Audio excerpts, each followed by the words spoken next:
Utah G Barefield ready for bigger role. Salt Lake City, AP, Sedrick Barefield can throw up points in bunches, but when to do so will be the key for the Utah guard.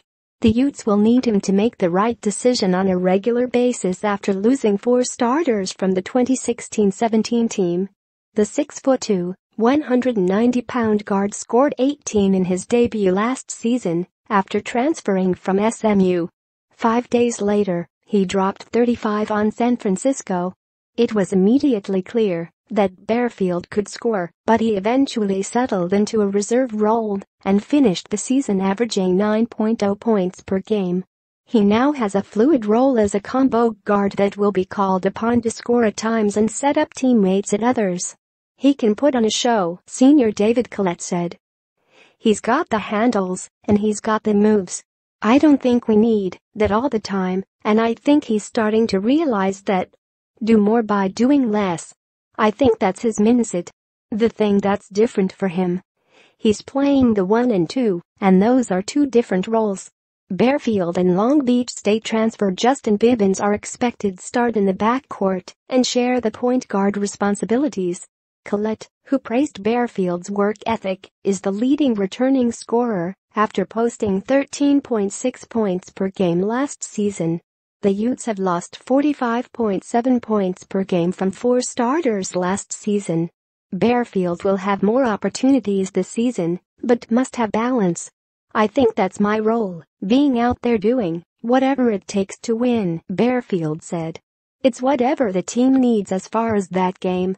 I'm definitely confident in my ability to create a shot from myself.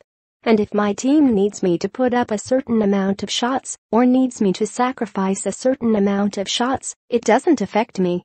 Consistency is what coach Larry Krystkowiak is looking for from Barefield. From the wild swings in offensive production to defensive effort, the 7th-year coach wants more balance from those with increasing roles. Krystkowiak acknowledged Barefield had an uphill battle last season after NCAA rules wouldn't allow him to play until December. It's building habits, Krystkowiak said. First you've got to think about it. Plant those seeds through your actions, and then eventually your actions and behavior turn into a habit.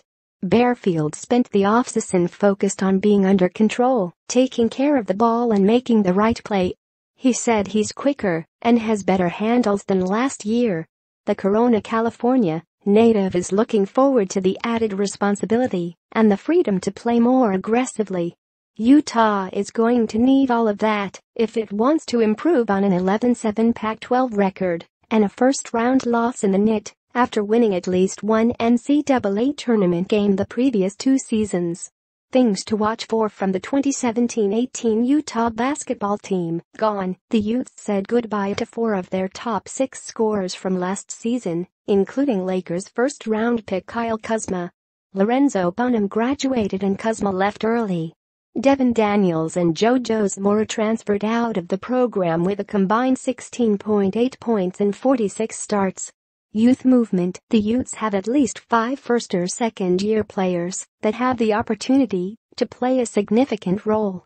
Sophomore Jace Johnson should be more active after the 7-foot sophomore played all 32 games last season, but averaged just 4.0 points, 4.3 rebounds and 0.6 blocks per game.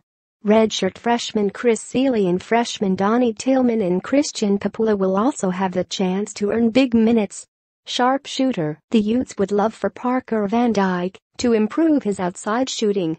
He was 3rd on the team last season with 86 attempts, but connected on just 34.9%. The 6'3" junior was coming off a 2-year Mormon mission last year, so there was an adjustment period. Utah ranked number 8 in the Pac-12 with a 35.33-point percentage in 2016-17. Adept on D. No one knows what to truly expect on the offensive end with so many new faces and bigger roles. Krystkowiak has always been a defensive-minded coach, but that becomes even more important when there are question marks on the other end. Camp's focus has been transition defense, limiting easy baskets and defensive rebounding. Utah ranked number 4 in the Pac-12 in scoring defense, 68.1 points per game, Last season and number 3 in defensive field goal percentage, 41.7. We want to be a defensive stopper team, Collette said. Be able to put our foot down and in situations where we need to get a stop, we want to be able to get a stop. For more AP college basketball coverage, http://collegebasketball.ap.org and http://twitter.com/AP_TOP25